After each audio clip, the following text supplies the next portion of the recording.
Graças a paz, igreja, amém? Quem está feliz com Jesus aí? Amém? Glória a Deus, que alegria, queridos. Mais uma vez nós podemos compartilhar da palavra do Senhor. Esse é um momento bem especial, onde nós temos a oportunidade todos os domingos aqui receber uma palavra vindo direto do trono de Deus. Não sei você, mas a cada domingo para nós aqui, para mim, para minha família, tem sido muito especial. Quando nós chegamos ao final de cada ano, não sei no seu coração, mas meu coração se enche de gratidão a Deus. Não somente ao final, mas quando nós olhamos para trás e nós vemos o quanto Deus foi bom conosco, o quanto Ele cuidou de nós até aqui, o quanto Ele nos guardou durante todo esse ano. Quando nós olhamos um pouquinho mais para trás e nós vemos as mãos poderosas do Senhor guardando as nossas vidas dessa pandemia. Queridos, sempre, o final de cada ano, sempre é um momento para nós refletirmos sobre aquilo que Deus fez em nós e através de nós. Eu quero compartilhar hoje uma palavra que Deus ministrou meu coração através da leitura de um livro.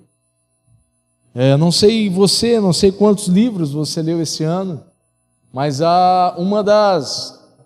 dos compromissos do final do ano passado para esse ano, eu fiz um compromisso com Deus. Falei, Senhor, eu quero ler pelo menos de 8 a 10 livros esse ano. Eu não terminei o 10º ainda, eu terminei o 8º agora, mas ainda tem alguns dias ainda que eu posso terminar, ou iniciar algum outro livro. Essa palavra veio através de um livro chamado Kryptonita, de John Bevere. John Bevere, para aqueles que vivem mais tempo de igreja, aí, talvez é um dos maiores escritores, ou talvez um dos escritores que tem mais influenciado o mundo cristão nas últimas décadas. Pelo menos eu gosto muito dos livros dele, esse não foi o primeiro, já li outros livros. Mas esse livro, ele é diferente, querido. Talvez se você quer começar uma leitura bacana, pastor, eu quero fazer um compromisso com Deus, quero ler um livro legal. Ele não é um livro muito grande, porém também não é um livro muito pequeno. Ele é um livro de mais ou menos 300 páginas. Então, para quem gosta de ler, é bem tranquilo, aí você pode fazer essa leitura em um mês, assim. Tem gente que consegue ler mais rápido aí, e eu faço uma leitura um pouco mais espaçada, assim, mais atenta. É uma ótima leitura para você iniciar ou finalizar 2022 ou começar 2023. Mas assim, falando sobre esse livro, o tema da mensagem de hoje chama-se Desculpas. É um tema bem amplo, mas quando nós falamos sobre desculpas, é interessante que o autor ali, John Bevere, ele começa a tratar sobre a idolatria no final desse livro. E um dos capítulos ali, ele tem um tema bem interessante. Ele fala, um tema do 26º capítulo é o pecado que não é pecado. Parece estranho quando a gente pensa sobre essa ótica. Parece estranho quando a gente fala o que é o pecado, mas que não é pecado. Quando nós pensamos, ou quando nós talvez entendemos, ou tentamos entender isso, é algo que eu quero tratar convosco nessa noite. É algo de suma importância, querido, que tem destruído a vida de muitos cristãos, de muitos homens, de muitas mulheres de Deus. Algo chamado idolatria. E algo que está incutido nisso, chamado desculpas. Não é um recado, não é nada, é algo para nós meditarmos e para nós absorvermos isso para a nossa vida. Amém? Quando nós tratamos ou quando nós falamos sobre idolatria, algo que nos remete sempre nas questões de imagens do catolicismo romano, algo sempre que nos remete sempre a algo físico, algo que muitas vezes é palpável. Quando nós falamos sobre ídolos, nos remete à Grécia, nos remete àquilo que nós vimos, aquilo que as pessoas adoravam no Antigo Testamento. Aquilo que as pessoas criavam para adorar. Nós vemos isso quando Moisés subiu um monte e o povo achou que ele demorou demais para voltar, então eles fizeram um bezerro de ouro, fundido de ouro. Arão teve uma ótima, excelente ideia ali e conclamou o povo trouxe o ouro e eles fizeram um bezerro de ouro ali para adorar. Quando nós falamos sobre idolatria hoje, sempre nós remetemos a isso, a algo palpável. Mas a palavra de Deus, ela fala muito sobre idolatria. Existem muitos ídolos modernos que são totalmente diferentes desses ídolos que nos remete ao passado. Existem ídolos modernos que são muito perigosos e muito maléficos, tão quanto esses ídolos que nos remetem à nossa cabeça. E é disso que eu quero comentar um pouquinho com vocês hoje. A palavra de Deus aqui, no Evangelho de Lucas, capítulo de número 14, eu quero ler com vocês a partir do verso de número 15 até o número de 24. Você pode abrir a sua Bíblia comigo? Evangelho segundo Lucas 14, do 15 ao 24. Eu vou ler aqui na NVT, Caio. Você pode colocar para mim aí, só mudar a versão, por gentileza? E daí fica mais fácil o pessoal entender.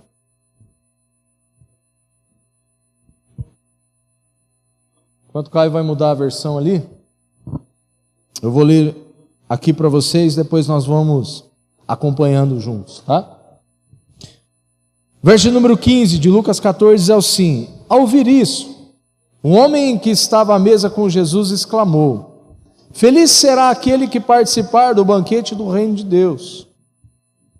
Verso número 16, Jesus respondeu com a seguinte parábola: certo homem preparou um grande banquete e enviou muitos convites.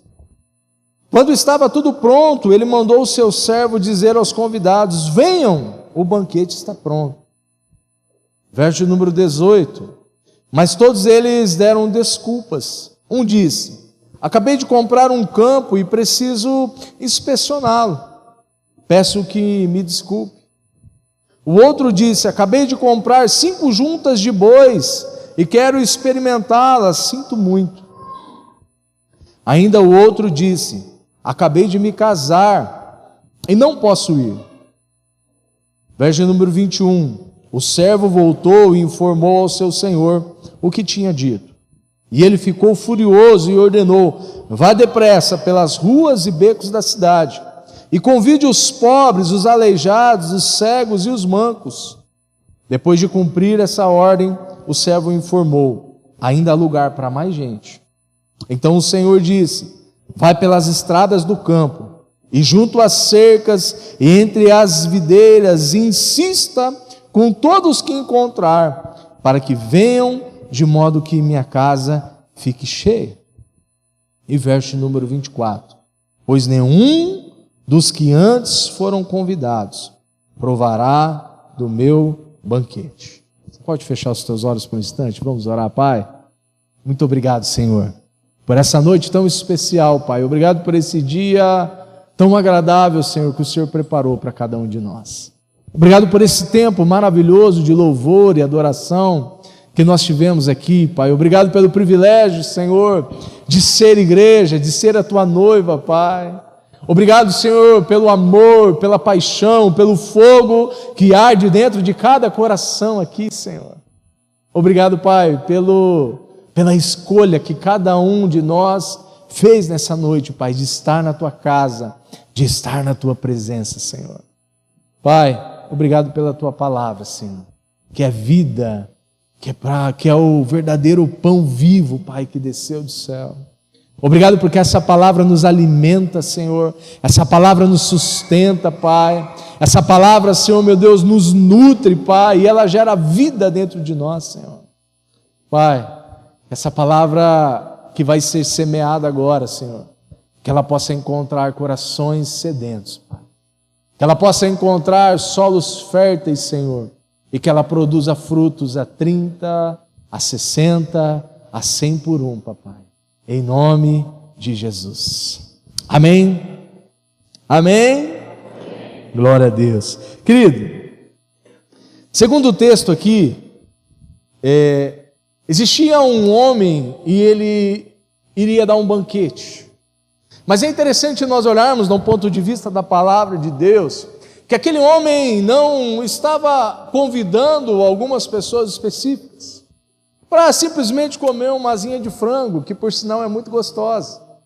Ele não estava convidando, de repente, para comer um pão com linguiça, que é algo gostoso também, algo simples, mas é gostoso. Aquele homem estava fazendo um convite para um grande banquete. Então, como eram os banquetes naquele tempo, é interessante nós nos aprofundarmos um pouquinho nas entrelinhas dessa palavra. Aqui a palavra de Deus está nos ensinando que aquele homem, ele preparou aquele banquete. Aquele homem não só preparou, mas aquele homem, ele convidou antecipadamente os seus convidados. Quando nós olhamos e passamos muito rápido pelo texto, parece que aquelas pessoas foram convidadas de última hora, mas não foram. Como era de costume naquele tempo, os banquetes, as cerimônias eram preparadas com muita antecedência. Aquelas pessoas receberam um convite, provavelmente um cartão muito bonito, assim como nós recebemos um convite de casamento, um convite de padrinho, de madrinha de casamento, algo selado, algo muito bonito. E aqui nesse dia, eles só anunciaram que o banquete já estava pronto, que chegou realmente o dia para eles virem fazer parte desse banquete. Mas existem algumas coisas interessantes aqui, que nós aprendemos com esse texto. Além desses homens ter sido convidados, aqueles convites selados, entregues, aquele homem estava abençoando a vida desses convidados. A ênfase aqui, querido, nesse texto, e a ênfase dessa palavra que eu quero compartilhar com você, é sobre as desculpas que cada um desses homens deram. Aqui no verso de número 18 diz assim: mas todos eles deram desculpas, e um disse: acabei de comprar um campo e preciso inspecioná-lo, peço-me que me desculpe. O primeiro convidado, querido, ele disse: acabei de comprar uma propriedade, um sítio, uma chácara, uma fazenda, um lote. E a primeira pergunta do céu para nós nessa noite é pecado comprar um sítio, uma chácara, uma fazenda, um lote? Sim ou não? Claro que não. Se fosse pecado, né, muita gente aí estaria vivendo no pecado, insistindo no pecado. Mas a grande questão aqui é que aquele homem, ele havia adquirido algo. Talvez algo que ele juntou dinheiro há anos. Talvez algo que ele trabalhou muito para adquirir. E ele foi e comprou aquele pedaço de terra. Só que existia um convite daquele senhor. E quando ele percebeu aquele convite, ele disse: puxa, eu adoraria ir ao seu banquete, Senhor, mas eu comprei o meu pedaço de terra e eu preciso inspecionar. A questão aqui, querido, não é sobre aquilo que aquele homem estava fazendo. A primeira ênfase aqui, nessa primeira desculpa que ele deu, é que realmente não é pecado nós comprarmos ou nós adquirirmos alguma coisa. Mas aquele homem, com a sua atitude, ele havia colocado algo da sua vida, algo que era importante para ele, à frente de um convite que havia sido feito pelo seu Senhor. Sabe, muitas vezes nós compramos, nós adquirimos coisas nessa vida e está tudo certo. Como é gostoso nós comprarmos a nossa casa própria. Quando você entra na sua casa, você fala: puxa, glória a Deus, como é bom você ter aquele sentimento de que aquilo ali é seu, de que você trabalhou, de uma conquista. Como é bom você poder adquirir talvez um carro, uma moto. Todas essas coisas alegram o nosso coração. E talvez o coração daquele homem estava se alegrando por conta disso. Mas existia, querido, um convite que estava indo além daquilo que ele havia adquirido. A primeira questão aqui, querido, não é que aquilo era pecado, mas a decisão daquele homem. Aonde ele colocou o seu foco, isso fez toda a diferença para aquele senhor. Não é pecado comprar algo, mas se esse algo, ele toma o lugar, ele toma o centro da nossa vida, isso se torna pecado. Aquele homem, querido, havia colocado a compra daquela propriedade em primeiro lugar na sua vida, como prioridade na sua vida. E aqui que há uma questão muito séria. Nós podemos comprar, querido, muitas coisas nessa vida. E Deus não tem problema nenhum em nos prosperar, amém? Deus não tem problema nenhum em colocar riquezas, em confiar riquezas nas nossas mãos. Existe muita gente pregando um evangelho que é só de um evangelho de sofrimento. Não, querido, não é nada disso. Deus não tem problema nenhum em prosperar os seus filhos. Pelo contrário. Qual é o pai que não quer que o seu filho prospere na vida? Qual é o pai que não quer ver o seu filho ser bem-sucedido na vida? Qual é o pai ou a mãe que não quer ver o seu filho avançando na vida, querido? Todos nós queremos. Mas a questão, querido, central dessa palavra e desse primeiro momento é que aquele homem havia colocado aquilo ali no centro da sua vida.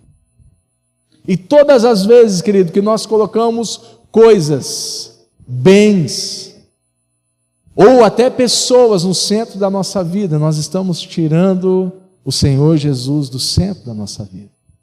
Aqui que é a questão. Aquele homem, a compra daquele lote, a compra daquele sítio, daquela chácara, daquela fazenda, havia se tornado prioridade na vida dele. E nós caminhamos um pouco mais aqui no texto. Olha o próximo homem aqui no verso número 19. O outro disse: acabei de comprar 5 juntas de bois e quero experimentá-las. Sinto muito. Queridos, 5 juntas de bois aqui representava 10 animais.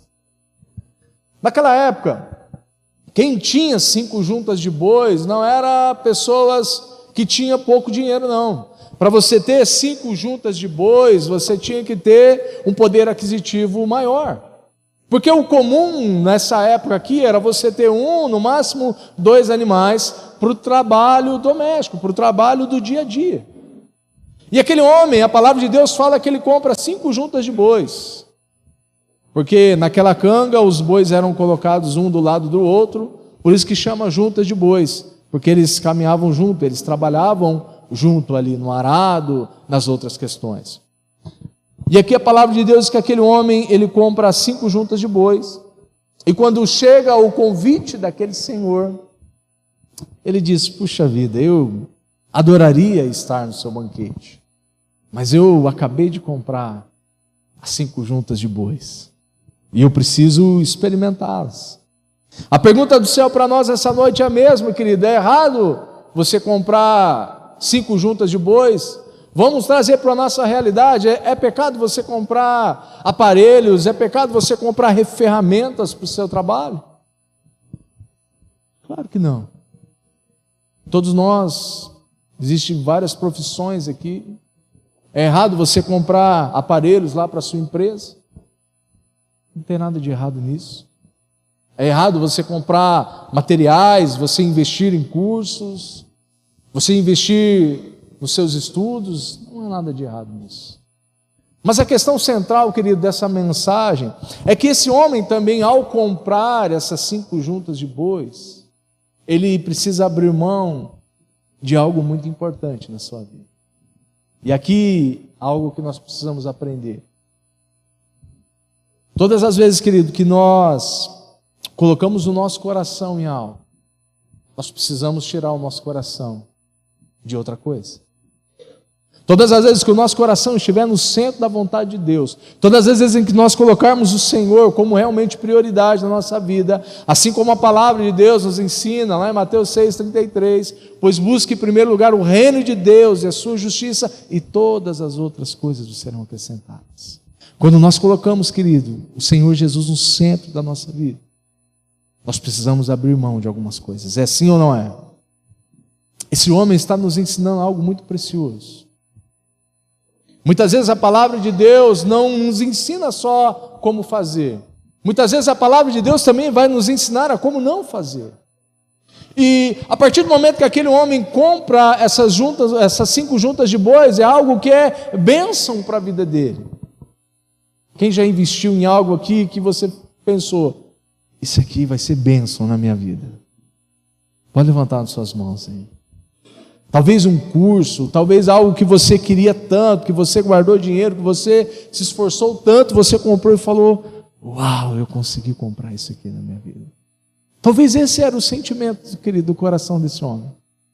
Ele havia trabalhado durante anos e essas 5 juntas de bois era algo extremamente importante para a vida dele.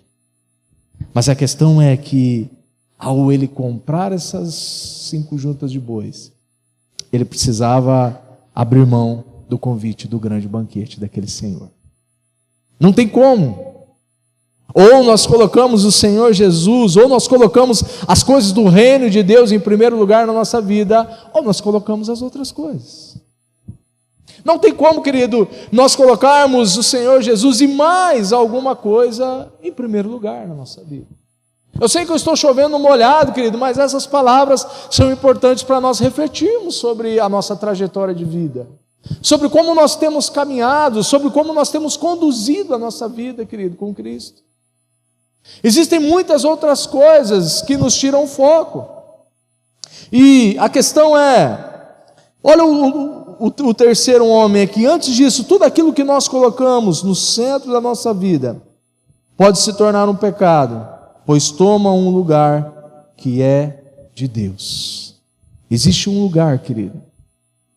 Existe um lugar específico. No meu, no seu, no nosso coração. Esse lugar ele tem um dono. Posso ouvir um amém? Esse lugar ele tem um dono. Isso precisa ficar claro para nós, queridos. Isso precisa ficar claro no nosso dia a dia, no nosso viver com Cristo. Sabe ao terceiro homem aqui o que a palavra de Deus nos diz? No verso número 20, ainda o outro disse: acabei de me casar e não posso ir. A pergunta é: casar é pecado, querido? Não, casar é uma bênção. Posso ouvir amém? Amém, casar é uma bênção. Não amém mais das mulheres aí, mas adeus, homem. Casar é uma bênção, homens. Meu Deus do céu. Foi bom o ensaio. Casar é uma bênção, homens. Aê, glória a Deus. Os caras falam um amém assim, amém, meio para dentro. É uma bênção, querido, o casamento. Só que aqui, querido, a questão é: o que esse homem fez, ou onde ele colocou o seu casamento, ao ponto dele abrir mão do convite daquele banquete? Se nós olharmos, querido, para a palavra de Deus, claro que casar ele é uma bênção de Deus, mas entretanto, todavia, até aquilo que é bênção, querido, se não for colocado no seu devido lugar, pode se tornar uma maldição. Quando nós colocamos o nosso cônjuge, querido, no lugar que não é dele, no lugar que é de Deus, o casamento não se torna uma bênção. Existem muitas pessoas que ainda caem nesse erro. Existe um lugar, querido, preparado dentro de nós, que só é de Deus. E algumas pessoas insistem em colocar o seu cônjuge, o seu esposo, a sua esposa nesse lugar. Aqui o Senhor Jesus está comunicando algo muito precioso conosco. E existem muitas outras coisas que nos tiram o foco e que não são pecados. Algumas ficam muito claras. Se nós olharmos do ponto de vista da palavra de Deus, a palavra de Deus vai falar sobre adultério, a palavra de Deus vai falar sobre fornicação, sobre imoralidade, sobre fofoca, sobre glutonaria, sobre bebedices. Tudo isso é pecado e nós sabemos muito bem. Apocalipse 21:8, olha o que a palavra de Deus aqui nos ensina. Apocalipse 21:8 diz assim: mas os covardes, os incrédulos, os corruptos, os assassinos, os sexualmente impuros, os que praticam feitiçaria, os adoradores de ídolos e todos os mentirosos estão destinados ao lago de fogo que arde com enxofre. E essa é a segunda morte. Só que existe algo, querido, por trás dessa palavra aqui. Sabe, talvez nós olhamos para toda essa lista de pecados e talvez nós não vivemos em nenhum desses pecados, glória a Deus por isso. Mas talvez, querido, aquilo que parece bom aos nossos olhos, ou parece bom aos olhos de outras pessoas, é o que tem tirado essas pessoas da presença de Deus nesses dias. Eu posso citar alguns exemplos aqui, querido. Amigos. Os verdadeiros amigos, querido. Eu aprendi isso muito cedo na minha vida. Os verdadeiros amigos são aqueles que nos levam mais para perto do Senhor. Amém? Os amigos de verdade, querido, que você pode contar, são aqueles que vai sempre ter uma palavra de esperança para você. Vai sempre ter uma palavra de vida para você. Pastor, você não tem nenhum amigo que não é da igreja? Querido, amigo de verdade, não. Eu conheci muita gente ao longo da minha vida. Mas os meus amigos verdadeiros, eles estão aqui hoje. Talvez você tenha algum amigo que não faz parte da igreja, querido, está tudo certo, tá? Isso não é regra não, isso aqui é minha vida. Talvez você tenha amigos que não são da igreja e está tudo certo. Mas os verdadeiros amigos, queridos, eles são aqueles que nos aproximam de Deus. São aqueles que nos faz se tornar cada dia mais apaixonados pelo Senhor. Amém? Outras coisas que são bênção, querido, mas que podem nos tirar da presença de Deus. Família. Família é a bênção de Deus, querido. Se tem algo de melhor que aconteceu na minha vida, eu e a pastora Tânia, nós fomos pais.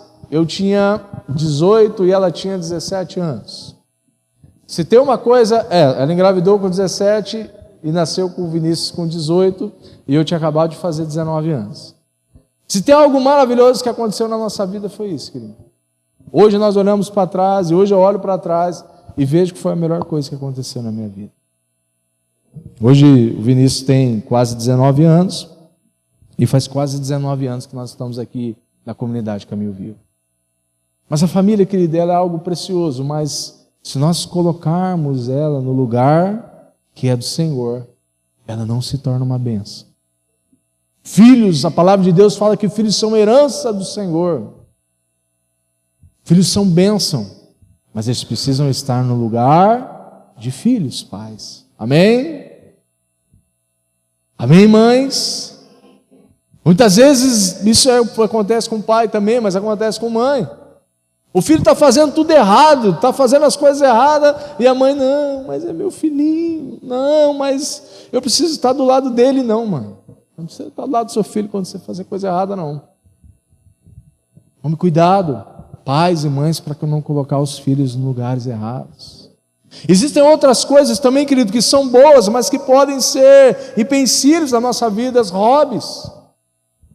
Tem muita gente que tem vários hobbies diferentes.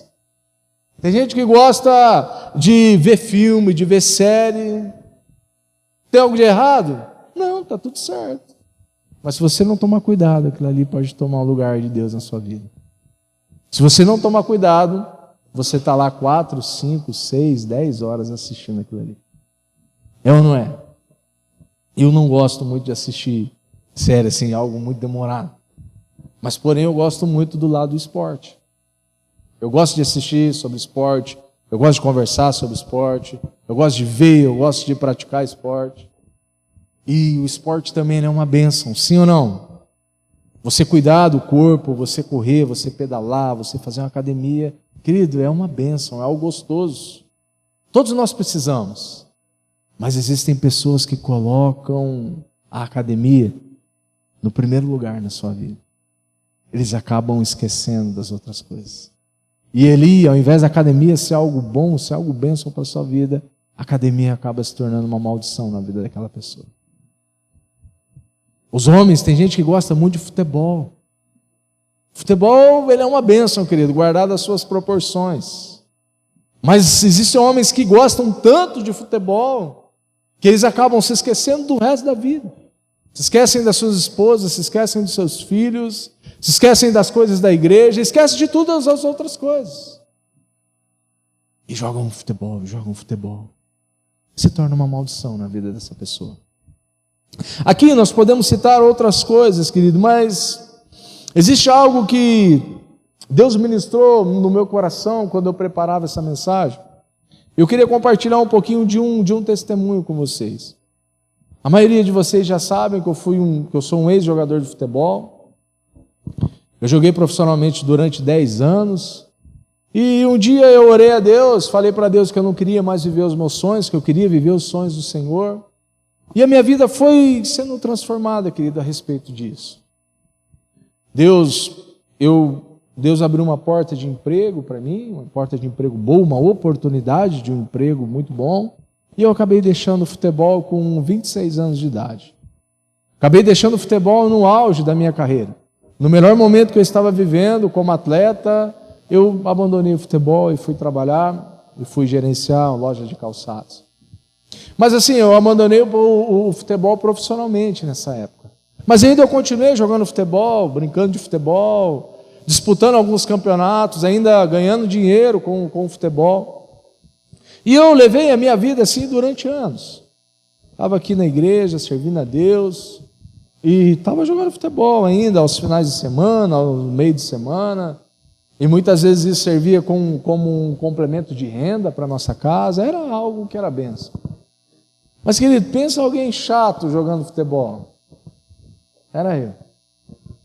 Pensa alguém chato, eu era muito chato jogando futebol. Acho que nem eu aguentava eu mesmo. No começo quando a gente começou a vir na igreja, eu ainda jogava futebol profissionalmente. E acabava o jogo, a Tânia falava, nossa, que coisa feia, todo palavrão que você falou. Eu falei, eu? Nem percebi. E existiam algumas coisas, querido, que Deus precisava tratar e trabalhar na minha vida. Eu me lembro que nós fomos para Nova Esperança, estava morando na Nova Esperança, e quando eu cheguei em Nova Esperança, eu conheci alguns meninos, eu fui jogar futebol lá, disputei alguns campeonatos lá, e um dia assim foi muito específico na minha vida. Um dia à noite eu fui jogar um campeonato lá de futsal, não sei se era semifinal ou era final daquele campeonato. E no final lá foi para os pênaltis e eu fui bater um pênalti e errei o pênalti. E nosso time perdeu. Eu fiquei muito bravo aquele dia. Mas muito, muito, muito bravo mesmo comigo. E como assim eu não me sentia há muito tempo, ou talvez nunca me senti tão bravo assim. E aquele dia eu peguei o carro para ir para casa e eu não fui para casa. Eu fiquei dando umas voltas assim. Eu falei, não, vou dar umas voltas aqui, vou falar com Deus, porque não está certo isso que eu estou sentindo. E eu fui acalmando ali, dei umas voltas ali, Nova Esperança não é muito grande, né? É pequenininho, então não dava para andar muito. E depois eu fui para casa e comecei a orar ao Senhor e falar com Deus, assim, porque eu fiquei muito inconformado, fiquei muito bravo comigo mesmo. E naquele dia o Senhor falou algo comigo, querido. Ele falou, ó, aquele dia eu falei com você, que era para você. Você falou comigo que queria viver os meus sonhos, e hoje eu estou falando para você que chegou o momento de você parar de competir. E aí eu falei, mas não pode, Senhor. Mas eu já parei de jogar futebol, que era o meu sonho de infância, agora eu estou, é um passatempo só. E Deus falou muito claro comigo que era para parar. E aí eu falei para a Tânia, falei, amor, Deus falou comigo, e eu não vou mais jogar campeonato, eu não vou mais competir jogando futebol. Ela falou, por quê? Eu falei, porque Deus falou comigo, eu não quero mais. Até no tempo aqui na igreja tinha eu não sei como é que chamava direito, era uma caixa preta. É caixa preta, né? Que falava ou não? Era uma caixa preta. E que você trazia alguma coisa que você queria entregar para Deus. E naquele dia eu peguei uma camiseta minha de jogo lá e trouxe para Deus. Falei, Deus, está aqui, eu não vou mais competir. Eu vou brincar, jogar futebol, mas eu vou entregar isso para o Senhor. Queridos, depois disso daí, foi algo assim muito especial que aconteceu comigo. Onde os meninos vão comigo, os meninos, vamos jogar, por que você não joga mais? Fabinho, vamos jogar. Eu, cara, não quero. Não. Esse dia o Estevão estava comigo e ele falou, pai, todo mundo chama você para jogar. Eu falei, Estevão, mas não quero mais jogar. Nós tínhamos um futebol da igreja lá dia de quinta, eu ia lá, brincava com os meninos, tudo. Mas assim, competir, querido, foi algo que Deus pediu para mim entregar para Ele naquele momento. E hoje eu entendo, querido, que era algo que não estava fazendo bem para a minha vida. Que era algo que não estava, principalmente, agradando o coração de Deus. Sabe, existem algumas coisas na nossa vida que a gente vai perdurando porque a gente gosta de fazer. Existem algumas coisas que a gente vai empurrando com a barriga porque aquilo ali faz bem para a gente. Às vezes um passatempo, às vezes algo que você gosta de assistir, você algo gosta de fazer. Mas algumas dessas coisas, nós precisamos perguntar para Deus: Senhor, tem agradado o teu coração ou não? E eu entendi, querido, naquele dia, que a competição em si era algo que não estava fazendo bem para mim e não estava agradando o coração de Deus. E eu precisei entregar aquele dia para o Senhor. E depois daquele dia eu não joguei mais campeonato de nada. O pessoal me chama ainda hoje: vamos jogar bola lá. Eu não vou. Não... Assim, com os meninos da igreja a gente vai e brinca lá, que é bem de boa, mas em outros lugares eu não fui mais. Depois eu comecei a praticar outro esporte, que é o futevôlei, então hoje eu me dedico mais a jogar, a brincar de futevôlei lá, que é o meu hobby hoje. Mas por que eu estou falando isso para você, querido? Porque existem algumas situações na nossa vida que a gente precisa tomar uma decisão. Existem circunstâncias na nossa vida, existem coisas, existem práticas na nossa vida que nós precisamos entregar para o Senhor. Existem coisas que são boas, mas que têm tomado o lugar que é do Senhor nas nossas vidas. Existem coisas, querido, que são sensacionais, mas que se nós não tomarmos cuidado, essas coisas elas roubam o lugar que é do Senhor Jesus dentro do nosso coração. Olha o final, querido, dessa parábola, que é bem interessante também. Olha no verso número 21 aqui, que fala sobre o banquete final. No verso 21 diz assim: o servo voltou e informou ao seu senhor o que tinha dito. Ele ficou furioso e ordenou: vá depressa pelas ruas e becos da cidade e convide os pobres, os aleijados, os cegos e os mancos. Depois de cumprir essa ordem, o servo informou: ainda há lugar para mais gente. Então o Senhor disse: vá pelas estradas do campo e junto às cercas e entre as videiras, e insista com todos que encontrar, para que venham, de modo que a minha casa fique cheia. E o verso número 24: pois nenhum dos que antes foram convidados provará do meu banquete.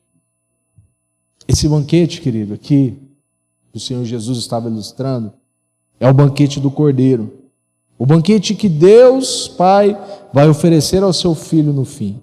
E todos nós, queridos, somos ou fomos convidados para esse banquete.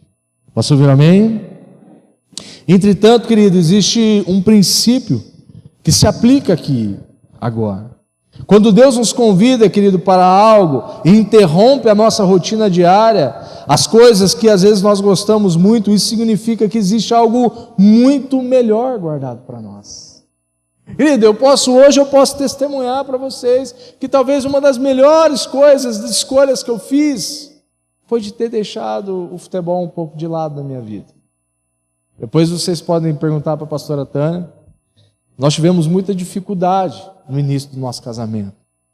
E a grande maioria dessas dificuldades era porque eu gostava muito de futebol.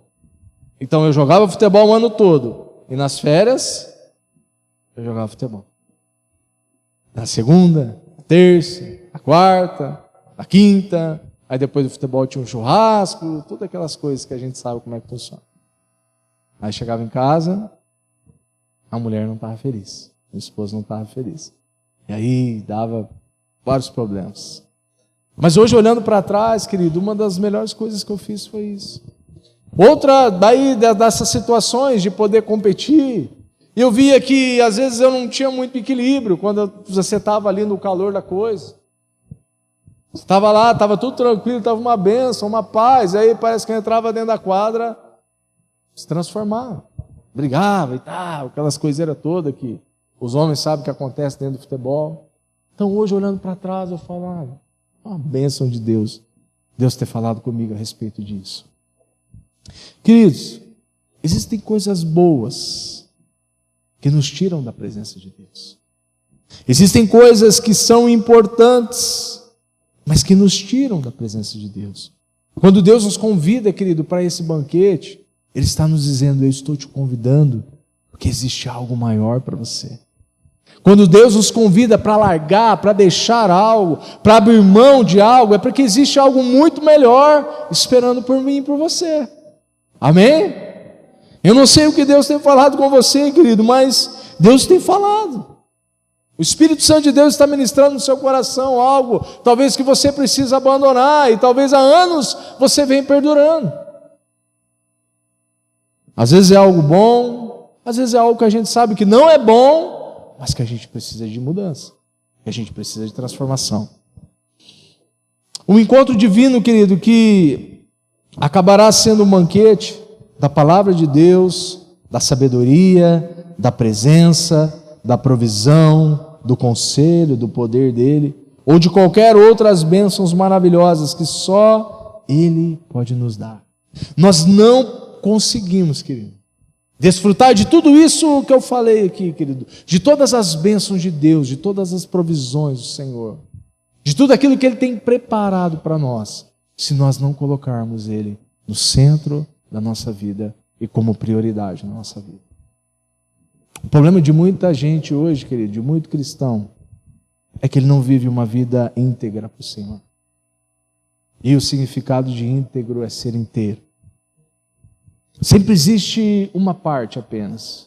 Eu não entrego a minha vida por inteiro em adoração, porque eu tenho vergonha do que os outros vão pensar de mim. Eu não entrego a minha vida para servir o Senhor dentro da casa do Senhor. Eu não entrego do meu tempo, dos dons que Deus me deu, porque existem outras prioridades na minha vida. Eu tenho dificuldade em, às vezes, ofertar e dizimar na casa do Senhor, porque eu sempre ouvi falar que pastor era ladrão e que a igreja só queria o meu dinheiro. Mas, queridos, Deus tem um convite, querido, para nós essa noite. Existe um banquete, querido, extraordinário, querido, preparado para nós. Mas para isso nós precisamos abrir mão de algumas coisas. Quem está me entendendo aqui nessa noite? O banquete, querido, ele tem algumas características, eu já estou caminhando para o final. A primeira característica que o banquete tem é que o banquete vai ser algo sensacional. Algo que muitas vezes nós nem imaginamos, nós nem sonhamos.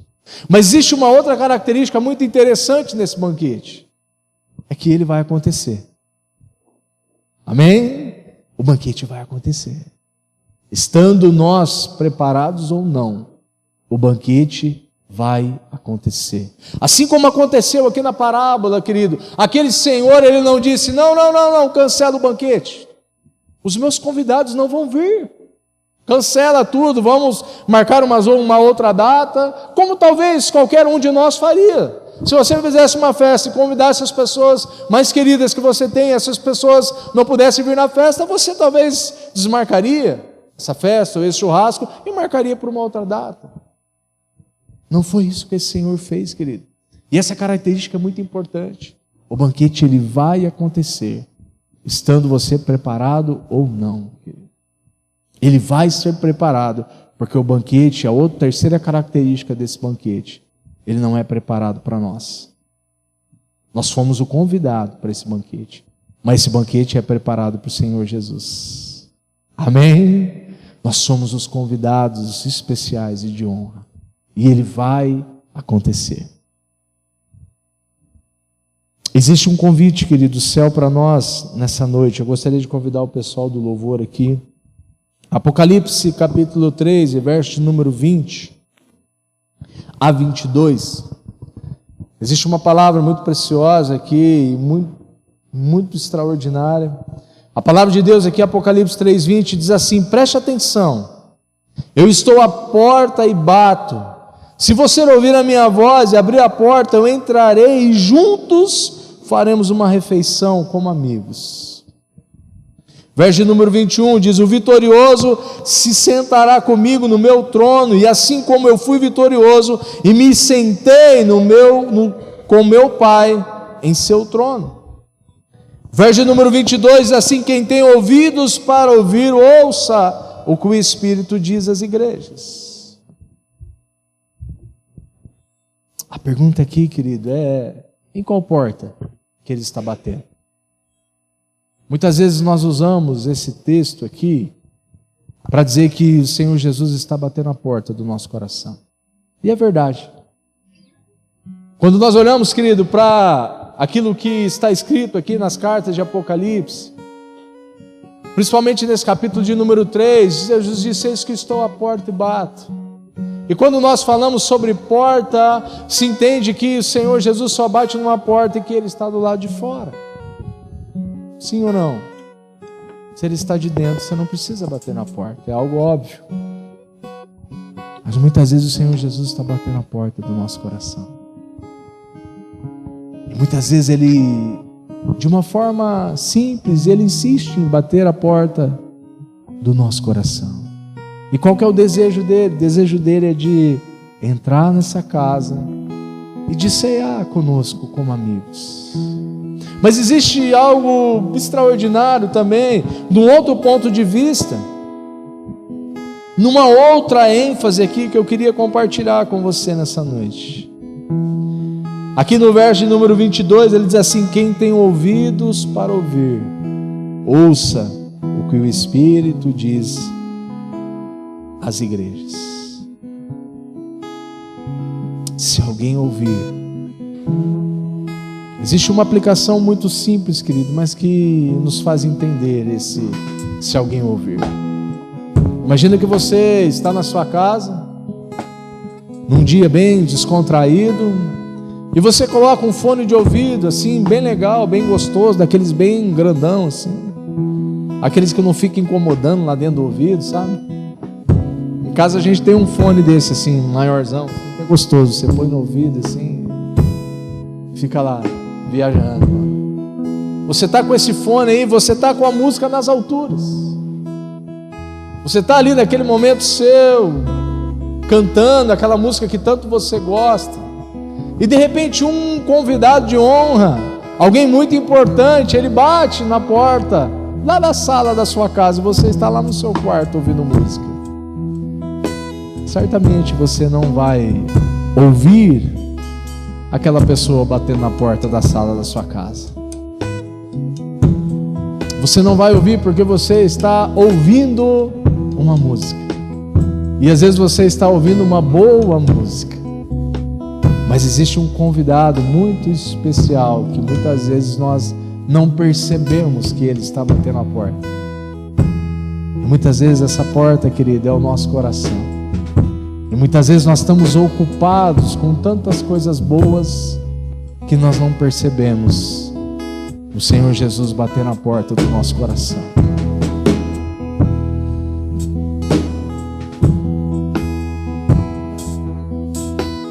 A pergunta talvez mais importante, querido, dessa noite é: o que está te impedindo, querido, de ouvir essa voz, de ouvir o Senhor Jesus batendo na sua porta? Quais são as situações, quais são as circunstâncias? Sabe o que é que realmente nós precisamos deixar de lado, querido, nessa noite? Sabe o que é que realmente nós precisamos tomar uma decisão, uma posição diante do Senhor? Eu confesso para vocês, querido, não foi nada fácil para mim, nem entregar o meu sonho de ser jogador de futebol diante do Senhor, e nem de deixar de competir, porque era algo que eu gostava. Talvez você está vivendo hoje algo que você goste, e que você acha que está tudo certo, mas o Espírito Santo está falando com você agora, que você precisa deixar. Essa é uma noite de decisão, queridos. Essa é uma noite de nós tomarmos uma posição diante do Senhor. Sabe, essa é uma noite de nós deixarmos de dar desculpas para o Senhor. Ah, Senhor, não vou porque eu estou cansado, não vou porque está frio, não vou porque está calor. Não, meus irmãos, essa é uma noite de nós nos posicionarmos diante do Senhor. Amém? Você pode se colocar em pé. Aleluia. A pergunta do céu, querido, para nós é: o que tem nos impedido de ouvir a voz do Senhor. Meu Deus, Espírito Santo de Deus, fala, Pai, sobre cada coração aqui, ó Deus. Obrigado pela Tua palavra, Senhor. Obrigado porque a palavra foi semeada, Senhor. E eu sei que essa palavra foi semeada em solo fértil, Pai. Feche teus olhos agora, querido, e olha ao Senhor, e deixa o Espírito Santo te conduzir, Pai.